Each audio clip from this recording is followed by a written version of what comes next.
ನಮಸ್ತೆ ವೀಕ್ಷಕರೇ, ಇತ್ತೀಚಿನ ದಿನಗಳಿಗೆ ಮಹತ್ವದ ನಿರ್ಧಾರವನ್ನು ನ್ಯಾಷನಲ್ ಮೀಟ್ ಡೆವಲಪ್ಮೆಂಟ್ ಬೋರ್ಡ್ ಒಂದು ತಂದಿದೆ. ಹೌದು, ಏನಂತಂದರೆ ಹಾಲನ್ನು ಪ್ರಮೋಟ್ ಮಾಡೋದನ್ನು ನಿಲ್ಲಿಸಿ ಹಾಲಿಗಿಂತಲೂ ಕೂಡ ಮಾಂಸದ ಪ್ರಮೋಟನ್ನು ಹೆಚ್ಚಾಗಿ ಮಾಡಿ ಇದು ಜನರ ಆರೋಗ್ಯದ ಮೇಲೆ ಸುಧಾರಣೆ ತರುತ್ತೆ ಅನ್ನುವಂಥದ್ದು. ಒಂದು ರೀತಿಯಲ್ಲಿ ಇದು ಬಿಸ್ನೆಸ್ ಪರ್ಪಸಲ್ಲಿ ನೋಡಿದ್ರೆ, ಹಾಗಾದರೆ ಇದರ ಆರೋಗ್ಯದ ವಿಚಾರದಲ್ಲಿ ಮಾಂಸ ಹಾಲಿಗಿಂತ ಹೇಗೆ ಉತ್ತಮ ಆಗುತ್ತೆ, ಹೇಗೆ ಜನರ ಆರೋಗ್ಯದ ಮೇಲೆ ಸಾಕಷ್ಟು ಸುಧಾರಣೆ ತರುತ್ತೆ, ಇದರ ಪ್ರಶ್ನೆ ಎಲ್ಲರಲ್ಲೂ ಕೂಡ ಮೂಡುತ್ತೆ. ಯಾಕಂತಂದರೆ ಹಾಲು ಅನ್ನುವಂಥದ್ದು ಪ್ರತಿನಿತ್ಯ ಅಗತ್ಯ ಇರುವಂಥ ವಿಚಾರ. ಆದರೆ ಹಾಲಿಗಿಂತಲೂ ಕೂಡ ಮಾಂಸ ಸಾಕಷ್ಟು ಶ್ರೇಷ್ಠವಾದದ್ದು, ಮಾಂಸ ಆರೋಗ್ಯಕ್ಕೆ ಉತ್ತಮ, ಅವುಗಳನ್ನು ಪ್ರಮೋಟ್ ಮಾಡಿ ಅನ್ನುವಂತಹ ಮಾಹಿತಿಯನ್ನು ನ್ಯಾಷನಲ್ ಮೀಟ್ ಡೆವಲಪ್ಮೆಂಟ್ ಡಿಪಾರ್ಟ್ಮೆಂಟ್ ನೀಡಿದೆ. ಆದರೆ ಇದ್ರ ಬಗ್ಗೆ ಮಾತಾಡಲಿಕ್ಕೆ ನನ್ನ ಜೊತೆ ಇವತ್ತು ಡಾಕ್ಟರ್ ಸುನೀಲ್ ಕುಮಾರ್ ಇದ್ದಾರೆ. ಯಾವ ರೀತಿಯಾಗಿ ಮಾಂಸ ಆರೋಗ್ಯದ ಮೇಲೆ ಸುಧಾರಣೆ ತರುತ್ತೆ, ಪರಿಣಾಮ ಬೀರುತ್ತೆ ಅನ್ನೋದನ್ನು ತಿಳಿಸ್ಕೊಡ್ಲಿಕ್ಕೆ ಡಾಕ್ಟರ್ ಇದ್ದಾರೆ. ಅವ್ರನ್ನ ಮಾತಾಡಿಸ್ತಾ ಹೋಗ್ತೀನಿ. ಸರ್ ನಮಸ್ತೆ.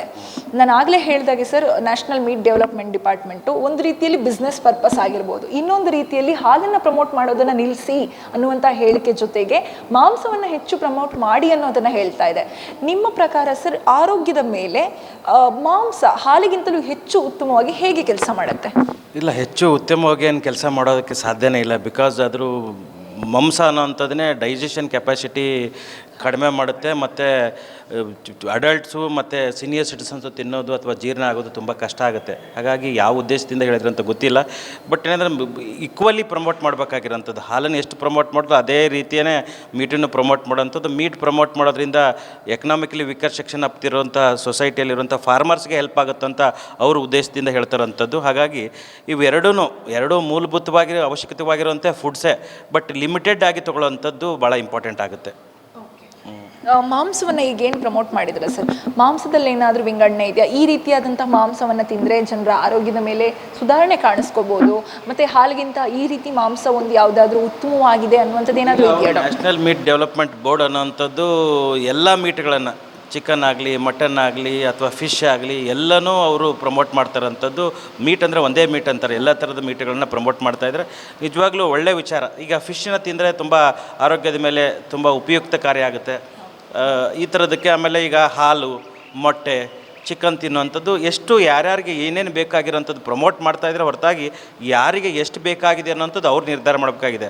ಅವ್ರು ಪ್ರಮೋಷನ್ ಮಾಡ್ತಾರೆ. ಒಬ್ಬ ಡಾಕ್ಟ್ರಾಗಿ ನಾನು ಹೇಳೋವಂಥದ್ದು, ಈ ಮಕ್ಕಳಿಗೆ ಚಿಕನ್ನು ತಿನ್ನೋದಕ್ಕೆ ಅಥವಾ ಡೈಜೆಸ್ಟಿವ್ ಕೆಪಾಸಿಟಿ ಕಡಿಮೆ ಇರುತ್ತೆ, ಸೀನಿಯರ್ ಸಿಟಿಸನ್ಸ್ ಆದವ್ರಿಗೆ ಕಡಿಮೆ ಇರುತ್ತೆ. ಹಾಗಾಗಿ ಯಂಗ್ಸ್ಟರ್ ತಿನ್ನುವಂಥದ್ದು, ಆಮೇಲೆ ನೆಸೆಸಿಟಿ ಇರೋರಿಗೆ ಡಾಕ್ಟ್ರ್ ಅಡ್ವೈಸ್ ಇಲ್ಲದೇ ಫುಡ್ಸನ್ನು ತೊಗೊಳ್ಳೋಂಥದ್ದು. ಅಂದರೆ ಯಾವ ಫುಡ್ಡನ್ನು ತಿನ್ನಬೇಕು, ಯಾವ ಫುಡ್ಡನ್ನು ತಿನ್ನಬಾರ್ದು ಅಂತ ಅನ್ನೋದು ಭಾಳ ಇಂಪಾರ್ಟೆಂಟ್ ಆಗುತ್ತೆ. ಈಗ ಕೊಲೆಸ್ಟ್ರಾಲ್ ಅದು ಇರೋಂಥವ್ರು ಇದು ಏನು ಮೀಟ್ ತಿನ್ನುವಂಥದ್ದು ತುಂಬ ಆರೋಗ್ಯದ ಮೇಲೆ ದುಷ್ಪರಿಣಾಮ ಬೀರುತ್ತೆ. ಎಲ್ಲೋ ಒಂದು ಕಡೆ ನ್ಯಾಷನಲ್ ಮೀಟ್ ಡೆವಲಪ್ಮೆಂಟ್ ಡಿಪಾರ್ಟ್ಮೆಂಟ್ ಏನು ಹೇಳಿದೆ ಅಂತಂದರೆ, ಹಾಲು ಅತಿಯಾದ ಕೊಬ್ಬಿನಾಂಶವನ್ನು ಬಿಡುಗಡೆ ಮಾಡುತ್ತೆ, ಅದಕ್ಕಿಂತ ಮಾಂಸ ಉತ್ತಮ ಅನ್ನುವಂಥದ್ದನ್ನು ತಿಳಿಸ್ತಾ ಇದ್ದಾರೆ. ಮಾಂಸವನ್ನು ಪ್ರಮೋಟ್ ಮಾಡಿ ಅಂತ ಇದ್ದಾರೆ. ಹಾಗಾದರೆ ಮಾಂಸಕ್ಕಿಂತಲೂ ಹಾಲಿನ ಕೊಬ್ಬಿನಾಂಶ ಪ್ರಮಾಣ ಹೆಚ್ಚಾಗಿದೆಯಾ ಡಾಕ್ಟರ್? ಇಲ್ಲ, ಕಂಪೇರೇಟಿವ್ಲಿ ಮಾಂಸದಲ್ಲೇ ಜಾಸ್ತಿ ಕೊಬ್ಬಿನಾಂಶ ಇದೆ. ಬಟ್ ಹಾಲನ್ನು ಇಂಡೈಜೆಷನ್ ಜಾಸ್ತಿ ಮಾಡುತ್ತೆ. ಹಾಲನ್ನು ಜಾಸ್ತಿ ಪ್ರಮೋಟ್ ಮಾಡಬಾರ್ದು ಉದ್ದೇಶ ಇದೆ.